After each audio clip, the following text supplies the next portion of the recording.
Hey, I'm Mia Hemstad. I'm a wife, I'm a mom of 2 kids, and I'm a trauma-informed self-care coach. I also live with diagnosed PTSD and depression. I started sharing my mental wellness journey online in 2017 when I was diagnosed with postpartum depression and anxiety. And since then, I've heard from hundreds of women who all struggle with the same thing, putting ourselves last. This is a struggle that's keeping so many women burned out and unhappy, through no fault of our own, by the way. I've been working on my own healing as an abuse survivor since 2013. But when I became a mom, I really started to do the inner work of figuring out why I was putting myself last and how to start prioritizing myself for the first time in my life. This podcast is about sharing all of those lessons with you. So if you're interested in hearing honest stories, life advice, and inspiration that encourages you to make your health, happiness, and well-being a priority, then definitely stick around. Welcome to your No Longer Last journey. Hey everybody, welcome back to the podcast. I'm not gonna lie, it's been a rough couple of weeks. Back to school started, and also I'm in the busy season at work. If you are new here, I work full-time as a communications director at a national nonprofit that works on maternal mental health policy. And I also run this podcast and my self-care coaching part-time. So it's been a little bit intense, and I've definitely been going through this process of having to recommit to the promises I made to myself, which is why it's so important to have like that weekly touch base with yourself, because things are moving so fast. And if you don't pause and check in and ask yourself what you need and figure out how you're going to meet those needs, the days are just going to keep going by. And you're going to keep getting depleted. And so thankfully, even though life is really busy and hectic and challenging right now, I feel like I'm staying afloat. It's not always easy, but I'm staying afloat.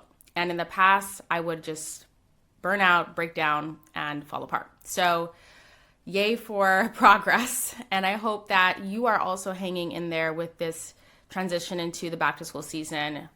I hope work is treating you well. And also, something that I think is like not talked about enough is how this is also the time of year where there's Halloween, Thanksgiving, Christmas, the holidays, and that also poses additional cognitive load, mental load on us mothers, because we're trying to make sure our kids have their costumes, we're organizing the potluck for Thanksgiving, we're getting Christmas gifts, we're figuring out what everybody wants and needs, and we're trying to do it all on time on top of everything else we're doing. So I just really hope that you're treating yourself really well and being very compassionate with yourself and replenishing yourself as much as you can, because if you don't, you will burn out and you will not be able to enjoy the moments and the memories that do happen around this season. And I think that's one of the saddest things is I can tend to focus so much on what needs to get done that I forget that this is my children's childhood happening right now. And I want to enjoy it too. I want to enjoy the season too. And so in order to do that, it's important that I take care of myself. So I just wanted to pass that on to you before we dive into today's topic. Today's topic is all about postpartum. And when I say postpartum, I don't mean like postpartum depression. I am talking specifically about the period between giving birth up to 1 year after giving birth. That time period is such a challenging, difficult transition. And even if you've had a baby before, transitioning from 1 to 2, 2 to 3, whatever it is postpartum is postpartum. It doesn't matter if you've done it before. It requires the same amount of care and planning and self-awareness and mindfulness and preparation, if it's your first kid or your 8th kid. So I'm really excited to talk about this at length because I don't think I've done this before on my YouTube channel, on my podcast. For context, I have 2 children. I became a mother almost 10 years ago, and I would say my postpartums were very not great, not good at all. And it's partly because I had no one to go to. I'm not connected with my parents. I was the first person in my friend group to have a baby, and I just didn't know what to do. And I think that's part of the problem around postpartum is the social narrative around it. The cultural and social narrative is because it's natural to have a baby, you'll just know what to do. And I definitely believe that. I believed that some maternal instincts were going to kick in and I was just going to know how to handle this. But the fact of the matter is, just because it's natural doesn't mean it's easy. Just because it's natural doesn't mean that you are going to just like sink into this role of motherhood and running a home with a brand new baby with ease and with no need for guidance or learning or education on how to do it, especially since you have to also realize that you are doing this within the context of the current moment, with the demands of modern parenting, with the demands of paying bills in the current economy you're in, with the demands of wherever you're located, whether that's close to family and community or not.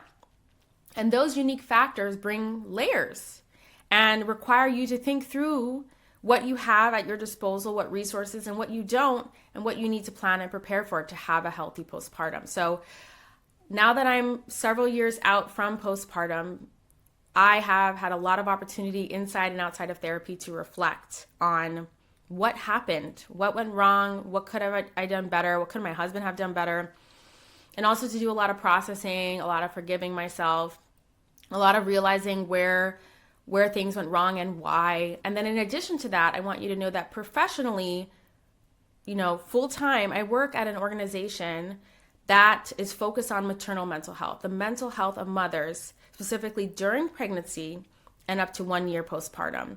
And we educate healthcare providers on mental health conditions for mothers. We create educational resources for healthcare providers because they're the ones seeing the mother. But we also create resources for parents as well. And there's one in particular that I had the privilege to design, but also to help with the content and to help research it and pull it together. It's called The Components of Mental Health and Wellbeing for Parents. And I will link to that and several other resources in the description. I highly recommend you download it. I worked on the content of this in partnership with public health professionals, maternal mental health professionals, people who do this professionally, and they have a degree in this and they focus on this. So between my lived experience and their professional expertise on public health and the data and looking at the research to figure out what is the most important things that new parents need to do to have a healthy postpartum, we pulled together this fact sheet. So definitely recommend this fact sheet. It's completely free, and download it, read through it, and share it with any friends that you know are going to be postpartum or in it right now, because it's based on personal experience, lived experience of what's needed, and also the research of what has been proven to help mothers and fathers have a successful, healthy postpartum experience. So let's just dive into the first tip, which is paid time off. It is critical that you plan for paid time off, not just you. And that was where I went wrong. I thought, I'm the mother, I'm the one giving birth, I'm the one who needs the most paid time off. The fact that my husband's only going to get 2 weeks off, because in California, if you haven't worked at a job for at least 1,050 hours or at least 1 year, you're not entitled to job protection. You could take time off. Most of it won't be paid, but you are not entitled to job protection. At least that was the law 9 years ago. I don't know if it's changed. So my husband only took 2 weeks off because that was his vacation time, his sick time. And I thought it would be fine. I'm like, it's just me and a baby. How hard can it be? I'm the middle child of 11 children. I grew up raising my younger siblings. I grew up babysitting other people's children. But here's the thing that we didn't factor in. The fact that when you have a baby, your hormones, I believe it's estrogen and progesterone, take a nosedive. They're very high during pregnancy and then they crash when you give birth. And that alone creates a tremendous amount of internal challenges. Not to mention the fact that you're hoping that your birth goes smoothly. Mine did not. I had an extremely traumatic birth, so I was not in a good mental state. I felt like I had been violated. I felt like I had been traumatized. And you're also assuming that breastfeeding is going well and that you're not going to need any help with that. Breastfeeding was not going well for me. And then you have to navigate the fact that you went from, at least for me, working full time, being around people all day long, I'm an extrovert, to being alone, day in and day out with a baby who's screaming at me. So that also takes a toll. So to think that you, the birthing person, the mother, is the only one who needs to have paid time off for postpartum is so wildly irresponsible. And I'm not saying irresponsible on you, because if my husband was easily able to take that time off without all these rules that he might get fired from his job because he's a new employee, and in America, getting time off to bond with your child and recover from birth is considered a privilege granted to you by corporate America, by how much service you've given the corporate gods, which is disgusting to me. we would have both taken time off. So when I say that it's irresponsible, know that I'm not saying you're irresponsible. I'm saying that America is irresponsible. I'm saying the United States is so irresponsible to not make paid leave for people who are having children a right. And I remember I was at a birthday party on Saturday talking to this woman from Sweden. And when I told her that I had 3 months off and how much, I was like, oh yeah, I was so lucky I got so much time off. Her eyes went so wide. She was like, 3 months? 3 months? I took 3 years with my first child and 2 years with my second child. She's like, in Sweden, it's your right. You can take up to 3 years. Each parent gets a certain amount and one parent can hand the leave over to the other parent. So I was able to double my time. And I was like, how much pay do you get? And she was like, oh, 80% of your pay. 80%. My 3 months off in California, I had to use all my paid sick time, all my vacation time. So when I went back to work and I got sick, I couldn't take any time off, which is insane. So I'm going to work sick, making everybody else sick. That's insane. And then on top of that, I did have some paid time off through California's paid family leave law, but it was only 60% of my pay. And like anybody else, my husband and I were living paycheck to paycheck, paying off student loans, living in a small apartment, keeping expenses low, but we were living paycheck to paycheck. And I don't know about you, but not a lot of people can live on 60% of their pay. And she's like, oh no, we have 80% of our pay in Sweden. I said, how high are your taxes in Sweden? She's like, oh, 30%. And I'm like, I'm pretty sure in California I was paying 22%. And that's not even including the fact that health insurance was costing thousands of dollars in premiums alone, not including co-pays, not including testing fees and all that stuff. So if you actually calculate how much you're paying out of your total pay for health insurance and add that in as if it's a tax, we're paying like 35% or more in quote unquote tax. I'm saying quotes because I'm adding in health insurance costs in America. So this idea that in America we have low tax, it's really not true, because this woman was saying in Sweden they pay 30% flat, but they get free college, free education, free healthcare, and paid leave up to 3 years. So I think that we have been deluded to think that we have so much freedom in America when we aren't even free to stay home and adjust and bond with our baby and help the birthing person recover and adjust. I really think that's one of the greatest crimes of America, and it's something that I really hope gets fixed. I worked in paid family leave advocacy both at the state level in California and at the federal level for 1.5 years before I moved into maternal mental health policy advocacy work.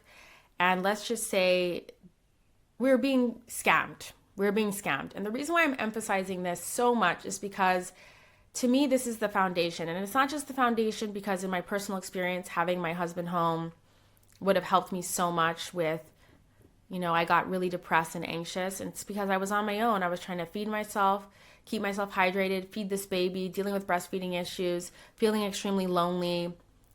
I needed him there. I needed somebody there, and he wasn't able to because he needed to go and provide for us because he was going to pay the bills.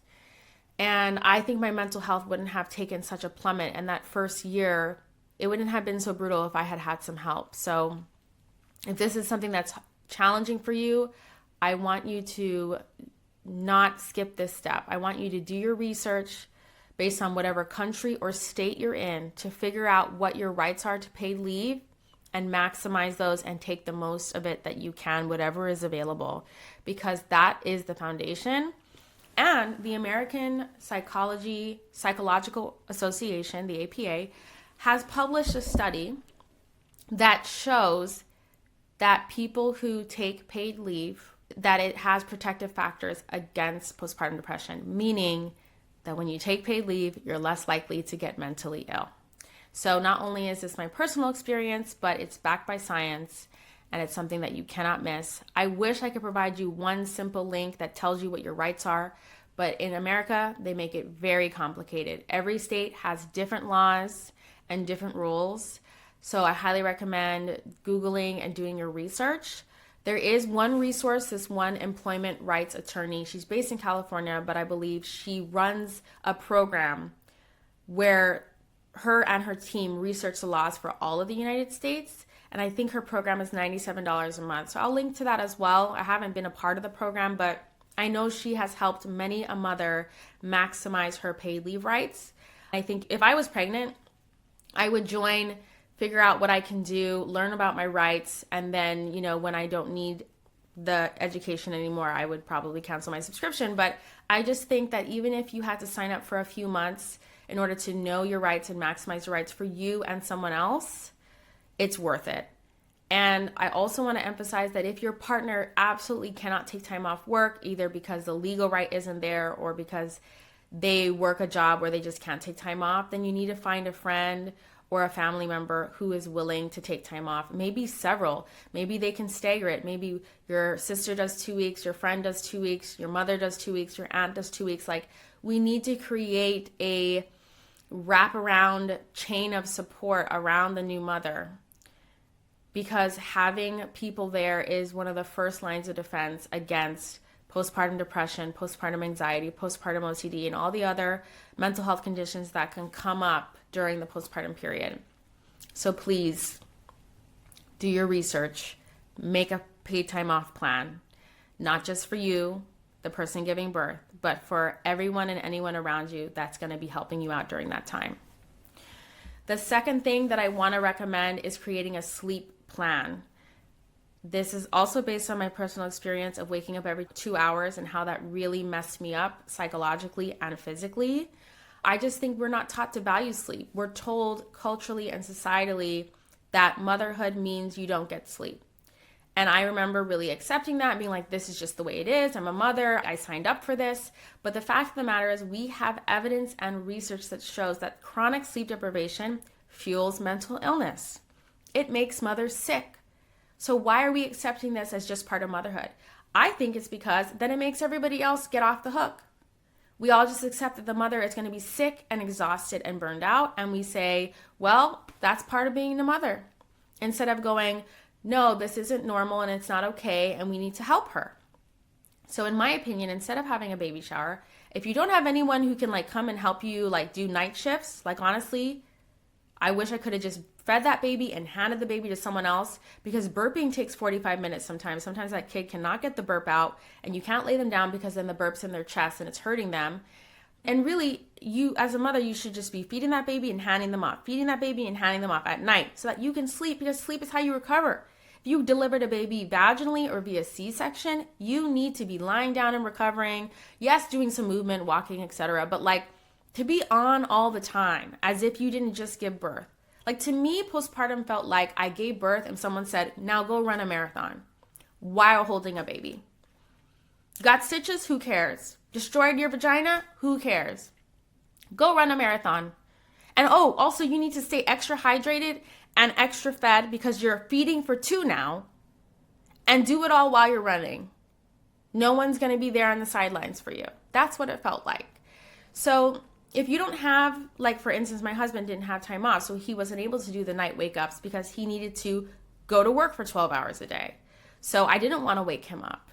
And I didn't have anyone else there for me. And in that case, I wish I thought of hiring a night nurse, but I didn't even know they existed. Now I know. Postpartum doulas, night nurses, night nannies, they exist. And they help mothers get the sleep that they need and deserve.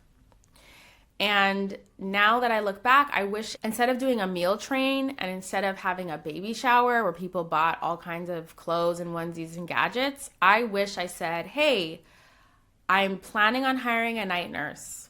They cost X number of dollars per night, and I would like to fund this night nurse for my first 3 months to make sure that I get sleep. I would appreciate, instead of baby gifts, a donation or a gift of money to go towards the sleep fund. And I really think we need to normalize sleep funds, because more and more of us are not living next to our communities of support, like family and friends who are able to really be there for us in those hard moments. And so we need to hire support. And I know it doesn't sound as warm and cozy and fuzzy as having your family there, having your mom there every day, but not everybody has the privilege of their mom taking 3 months off of work and moving in and having the space in your home or apartment to have your mom sleep there. Not everybody has that. And so I think we need to normalize hiring support and having people, your community, chip in to make that possible. And again, this is backed by science. If a mother gets 4 to 5 hours per night of uninterrupted sleep, it is protective against mental illness. So please, please, please prioritize that as well. The third tip I want to say is get outside every single day. One of the things that can be hard for a new mom is getting outside. It can cause anxiety sometimes. It can cause OCD. It can cause, I don't want to say it can exacerbate those things. So like if I'm already feeling anxious, I'm anxious to leave the house. What if this happens to my baby? What if that happens to my baby? What if my baby starts crying uncontrollably and I'm like in the middle of a sidewalk or something? The overwhelm that can happen is a lot. And I think the only way to overcome that is by getting outside. It helps when somebody's with you, right? Again, having someone take time off so that you're not doing this all alone and you can take turns. But it's really important that you get outside every day. Make a plan. Either go to your favorite coffee shop, go to the library, go to the park, anything. Put it in your calendar even. Just be like, every day we leave the house, we go somewhere different. You can go to the same place every day if that helps you. But I stayed home most of my maternity leave, and that really took a toll on my mental health. The second time I gave birth, obviously I left the house more because I had a 2-year-old in addition to a newborn, and so I had to leave the house. But I was alone, and so it actually exacerbated and worsened my anxiety because I would be sitting down breastfeeding my newborn, and then my 2-year-old, who is just starting to learn how to test limits and is excited about life and discovering things, you know how toddlers are.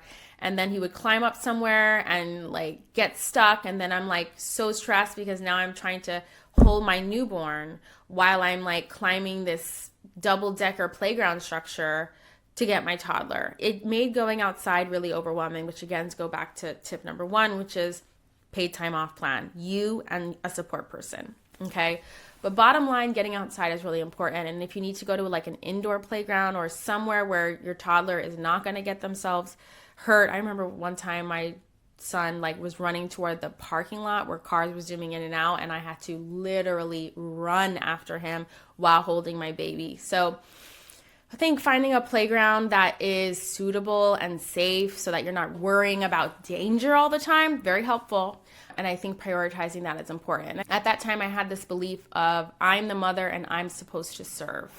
So it doesn't matter if going to this specific location stresses me out. It doesn't matter if going to this specific location is too much for me. I'm going to go. And I think the reason why I kept going back to this playground, even though it wasn't great for me at the time, was because I was caregiving for my brother who has autism and a significant autoimmune disease shared with his permission. And one of his stimming behaviors for his autism is swinging. He needs to swing. And he would swing for like an hour straight. He had to get out every single day. So it didn't matter if I wanted to go to the library that day. It didn't matter if I wanted to go somewhere else. I had to take him to this one playground that like he really wanted to go to, because if I didn't, he would get really upset. And so I was balancing the moods of my brother, my son, my newborn.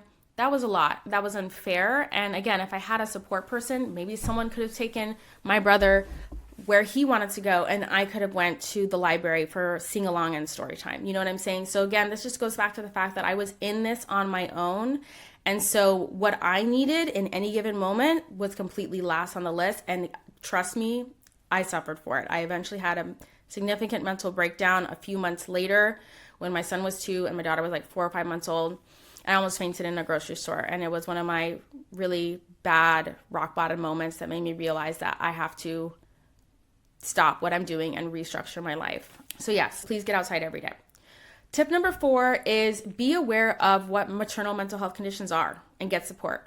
I had no idea what postpartum depression was. I remember when I gave birth, I had an evaluation and they told me that I'm at high risk for postpartum depression and other maternal mental health conditions. I was in a daze. I had given birth 4 days prior. I had bled out so much that I almost had to get a blood transfusion. My son was born not breathing.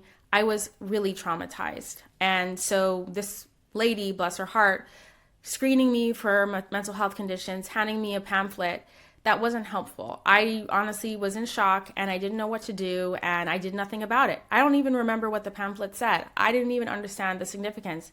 She just screened me, circled the boxes, and handed me a pamphlet. That was it. So yes, now my job as a communications director is to educate people about maternal mental health conditions so that they don't go through what I went through. They don't show up to their postpartum checkup and they're being told about something so significant as maternal mental health conditions and they're hearing it for the first time when they're in this state of shock and transition. And instead, they're hopefully hearing about it and learning about it well before they give birth. So maternal mental health conditions are mental health conditions that affect the mother during pregnancy and up to 1 year postpartum. They can include depression, anxiety, OCD, PTSD, bipolar, and even psychosis, which is where the mother is having hallucinations and she could do harm to herself or her baby or both. These are significant. They affect 1 in 5 mothers in the United States. 1 in 5. Okay, that's a lot of moms. And unfortunately, mental health conditions contribute to the number 1 cause of death for new mothers in the United States by way of suicide and substance use overdose. So it's pretty significant. And doctors, your obstetrician, whoever you're seeing during your prenatal appointments should be educating you about this because it's a risk factor for 1 in 5 women. And if you have other risk factors, it can increase your chances of having mental health conditions during pregnancy and postpartum. So it's really important. And it's also important to know that these conditions can affect you during pregnancy, not just postpartum, okay? And if you know about them and you know where to get support, you won't have these conditions sitting in you, festering in you, getting worse, and ruining your postpartum experience and your ability to bond with your baby and your ability to stay connected to yourself. So where do you get support? There are 2 places, okay? Number 1 is the National Maternal Mental Health Hotline. This is US only. This is a confidential free hotline that's available 24/7, call or text, English and Spanish, and also has 60 other languages available via translation. It is staffed by counselors who are trained in maternal mental health conditions. So it's not going to be like what happened to me when I called the National Suicide Lifeline and they didn't know what to do with me because while they're trained to try to keep people alive, they didn't understand exactly what I was going through as a mother. The National Maternal Mental Health Hotline is only 3 years old. It's very new. And it's my organization that I work for. We advocate for money, tax dollars, to fund this hotline. That's part of what we do. And we're the reason why this hotline was established. So this hotline is 1-833-TLC-MAMA, 1-833-TLC-MAMA. Save it in your phone, share it with your friends. It is free, it is confidential, and it is staffed with people who know what you're going through and can connect you with resources for support, get you a therapist if you need one. They can help you and they will follow up with you. This is an incredible free resource. Another free resource that is amazing is Postpartum Support International. It's an international organization that takes care of parents who are going through mental health conditions during pregnancy and postpartum. They have online and in-person support groups for almost everything. OCD support group, depression support group, anxiety support group, dad support group, birth trauma support group, near-miss survivors support group. They have a group for everything and it's free. And on top of that, you can access so many different resources and support through Postpartum Support International. In fact, when I had my second baby, my midwife wrote down their website, postpartum.net, on the back of her business card. And I found a therapist through postpartum.net. I called someone crying about what I was going through, and they weren't confused. They knew exactly what I was talking about because they also have, Postpartum Support International has people who are trained in this answering the phone. They don't answer the phone all the time. I believe I had to leave a message and get a call back. So if you need more immediate support, call the hotline.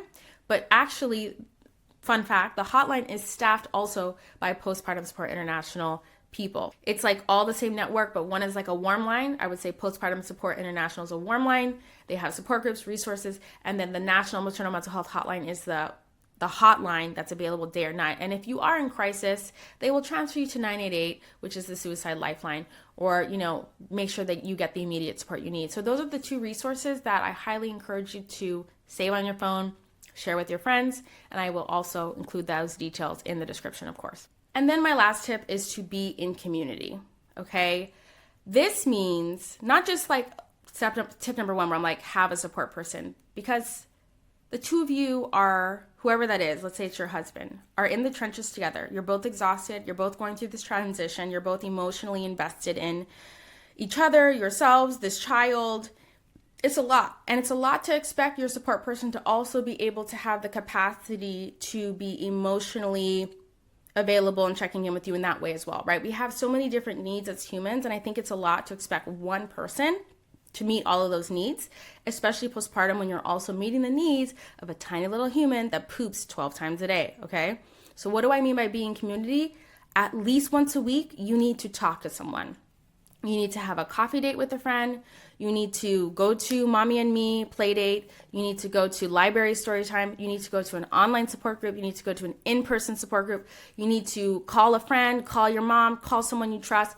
Somewhere where you can let your guard down as a mother and say how you're really doing.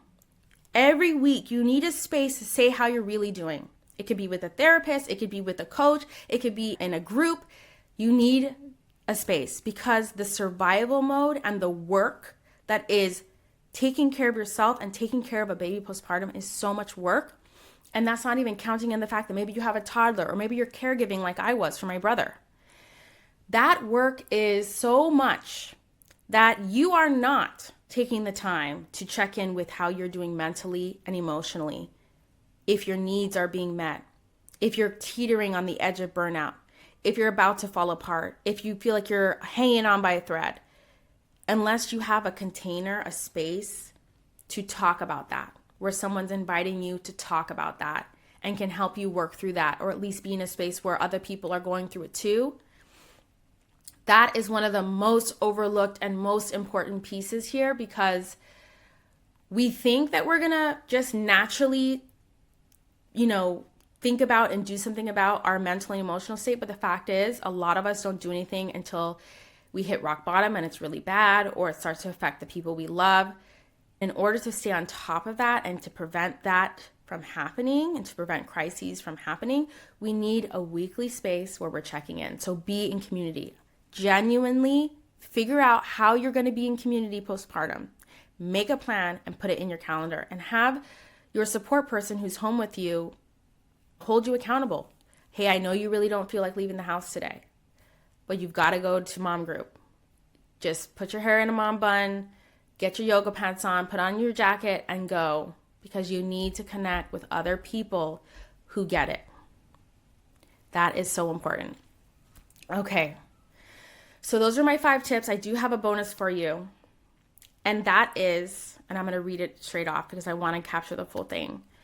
Practice the mindset shift that taking care of yourself and taking care of your baby is the work. Do not fall into the trap of, quote, I didn't get anything done today. Productivity must be redefined postpartum. Protecting your health and well-being is the work. Nothing else is important. Don't think I'm going to get all these house tasks done. I'm going to get all these house projects done. I'm going to get this done. And, oh, I'm such a bad mom because the floor hasn't been vacuumed in 3 weeks. I'm such a bad mom because a mountain of laundry is on the couch. I'm such a bad mom because the dishes are never out of the sink. Those things don't matter postpartum. They don't matter. And I get that it makes us feel better when we're not living in clutter and filth. Yes. But then reach out to your community and say, hey, this Saturday, can you guys all come over and help me clean my house? Just ask. You would be surprised who's willing to show up for you. But don't try to do all this yourself, and don't do it first. I'm totally fine if you want to fold out the laundry. I'm totally fine if you want to clean the floor. I'm totally fine if you want to deep clean your bathroom. But have you been in community? Have you gone to mommy's support group? Have you done something that makes you happy? Have you gone outside? Are you eating nourishing meals? Are you being supported by somebody? I want you to prioritize those things. So often, including with myself, I see us as mothers prioritizing the cooking and the cleaning above our own physical, mental, and emotional health.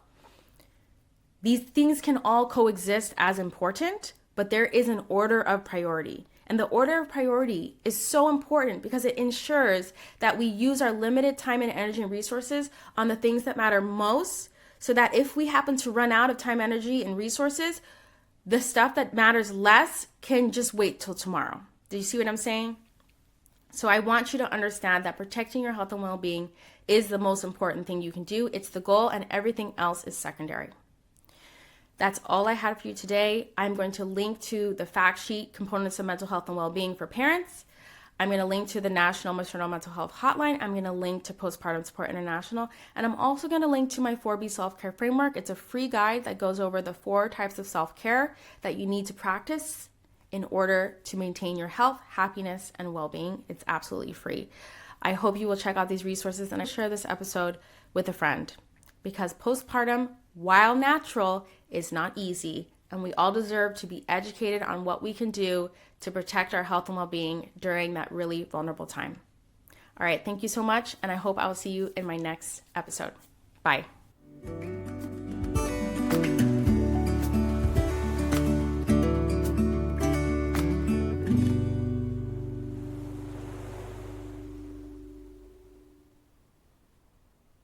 This podcast was produced by Aura 17.